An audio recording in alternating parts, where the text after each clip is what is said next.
신접한 여인 무당을 만나러 갔고 드디어 오늘 이 15절에 보면 사무엘이 등장합니다.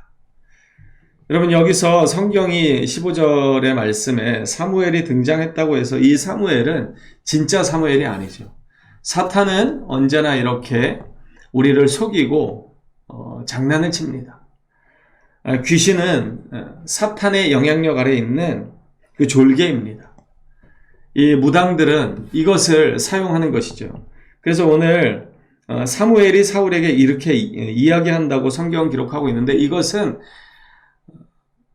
사탄의 역사입니다. 그래서 우리가 가끔 꿈이나 이런 환상들을 조심해야 할 필요가 있는데, 그것이 사탄의 영향력 아래 이렇게 우리에게 벌어지는 경우들이 왕왕 있기 때문에 그렇습니다. 어쨌든 이 사울은 이 무당을 통해서 사무엘을 만나고 싶어 했습니다. 어찌 보면 그의 소원이 지금 이루어지고 있는 순간이기도 합니다. 그런데 사무엘이 전에 살아있을 때 했던 그 동일한 말을 오늘 똑같이 하고 있습니다. 자, 왜 나를 성가시게 하느냐는 이 사무엘의 모습을 아는 사탄의 이 말에 사울이 이렇게 대답하죠.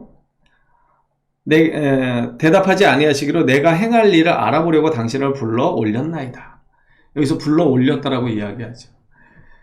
여러분, 땅에 묻혀있는 자가 일어났다, 이렇게 표현하는 것입니다. 참 어리석습니다.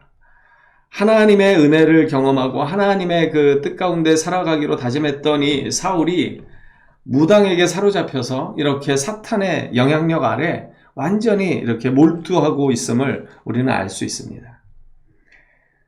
그래서 이 16절에 보면 이 사무엘을 가장한 사탄이 이렇게 이야기합니다. 여호와께서 너를 떠나 내 대적이 되셨거늘 내가 어찌하여 내게 묻느냐. 이것은 이미 작정된 일이었습니다. 어떻게 이야기합니까? 17절에 보면 너에게 행하사 나라를 내 손에 떼어 내 이웃 다윗에게 주셨느니라. 그러면서 18절에 우리 그 15절에 있었던 15장에 있었던 그 사건을 이야기합니다. 아말렉을 진멸하라고 하나님께서 명령하셨는데 사울은 그렇게 하지 않았죠. 아각을 살려두었고 그 짐승들을 놔두었습니다. 그래서 그때 뭐라고 이야기하냐면 사무엘이 15장 14절에 보면 내 귀에 들려오는 이 양의 소리와 내게 들리는 소의 소리는 어찌 됨이니까, 이렇게 따져 묻는 것이죠. 그 사건을 반복적으로 이야기합니다.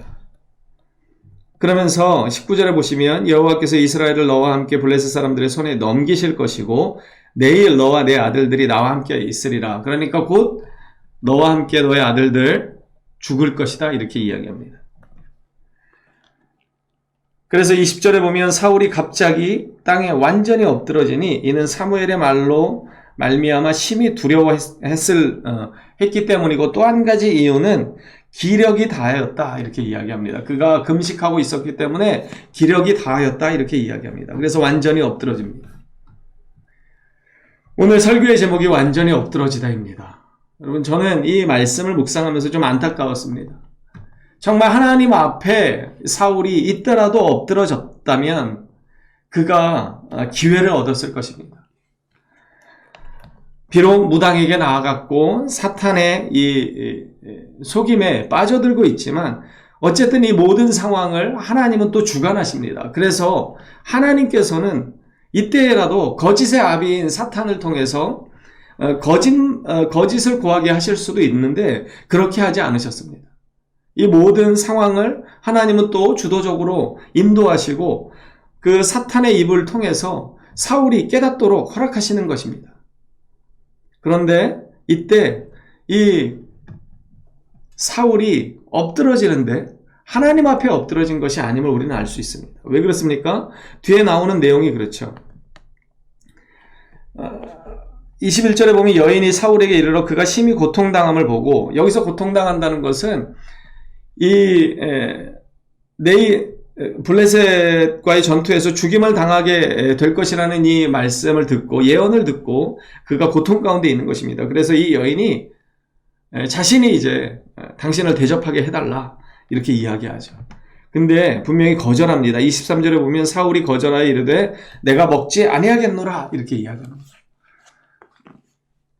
이 신접한 여인은 분명히 이 사울의 고통당함을 보고 뭔가 인간적인 마음이 동했던 것은 분명한 것 같습니다. 하지만 여러분, 이때 사울이 하나님 앞에 엎드러졌다면, 하나님의 주권적인 이 섭리 안에서 이 사건이 벌어지고 있음을 그가 깨닫고 이제라도 하나님 앞에 완전히 엎드러지고 하나님 앞에 바싹 무릎 꿇고 하나님 앞에 회개했더라면 그는 아마 기회를 얻었을 것입니다.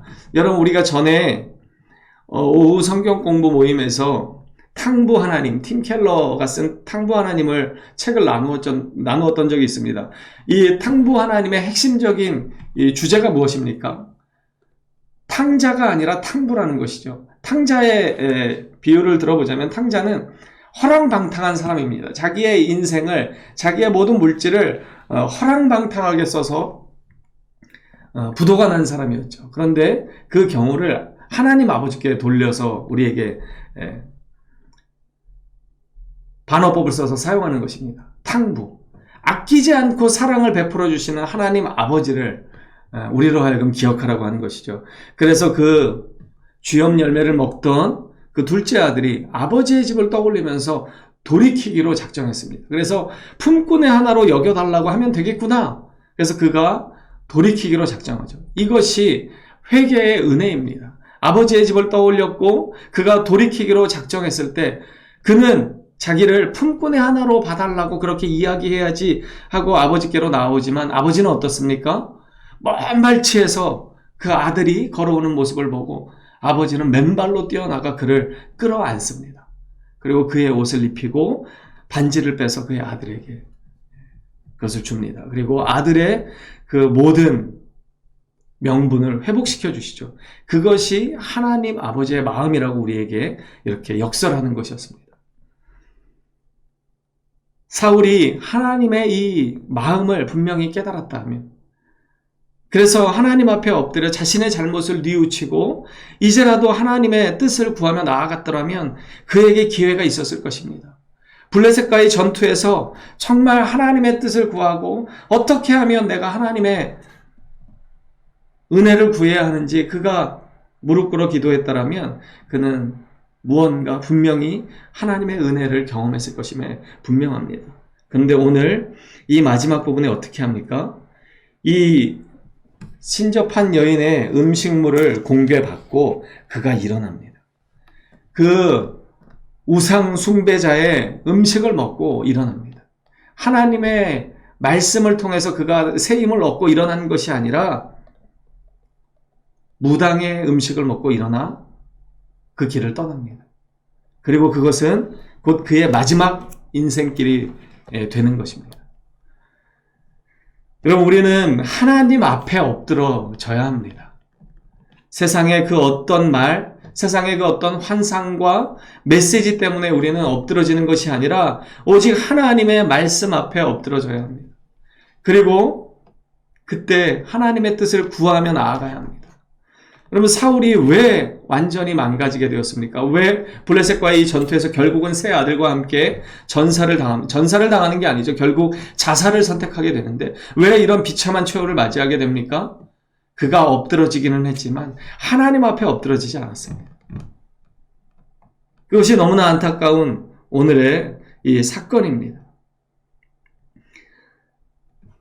여러분, 열왕기상에 보면은요, 바알 선지자 450명과 대결을 벌이고 이겼던 이 승리의 계가를 불렀던 엘리야가 이 한 여인의 이 경고에 자신의 생명이 두려워가지고 도망가게 됩니다.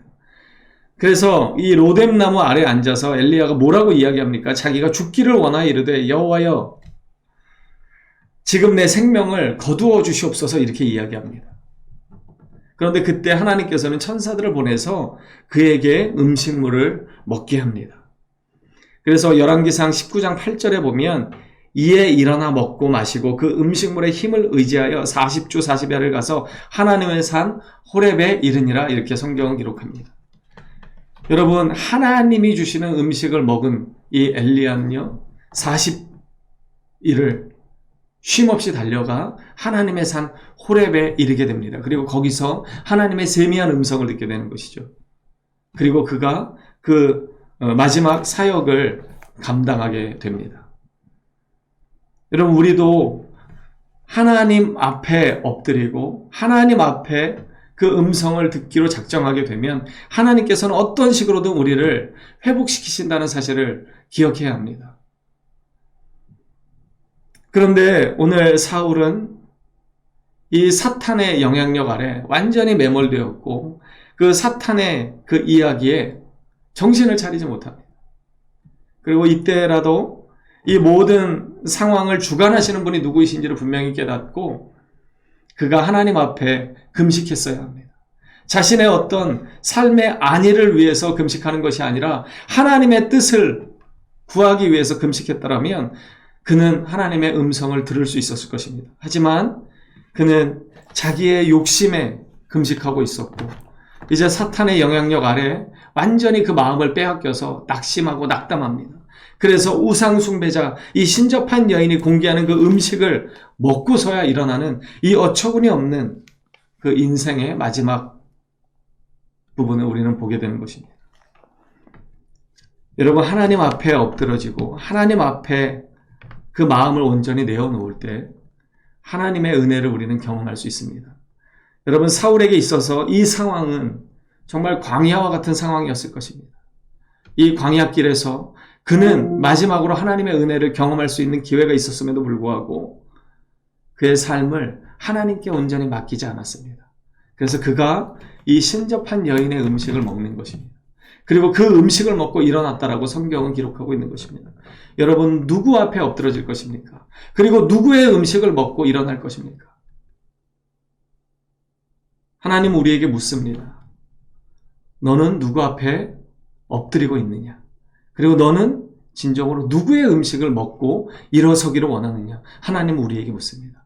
여러분, 아무리 괴로운 상황이라도 우상 숭배자의 음식을 먹고 아무리 힘들고 어려운 상황이라도 하나님 앞이 아니라 다른 것에 엎드리면 그 인생은 정말 비참한 인생일 수밖에 없습니다. 여러분, 사울과 같은 인생이 아니라 정말 하나님 앞에 엎드리고 하나님의 은혜를 구하는 그러한 인생을 우리는 살아야 합니다. 그렇게 될 때 여러분, 우리는 하나님의 은혜 가운데 거하게 되는 것입니다. 여러분, 엎드러지셔야 합니다. 우리는 엎드려야 합니다. 누구에게 엎드려야 합니까? 하나님께만 엎드려야 합니다. 그리고 말씀 앞에 엎드려야 합니다. 그래서 말씀이 우리에게 계시하는 그 은혜를 따라서 하나님의 뜻을 분별하고 믿음으로 나아갈 때 우리는 새 힘을 얻게 되는 것입니다.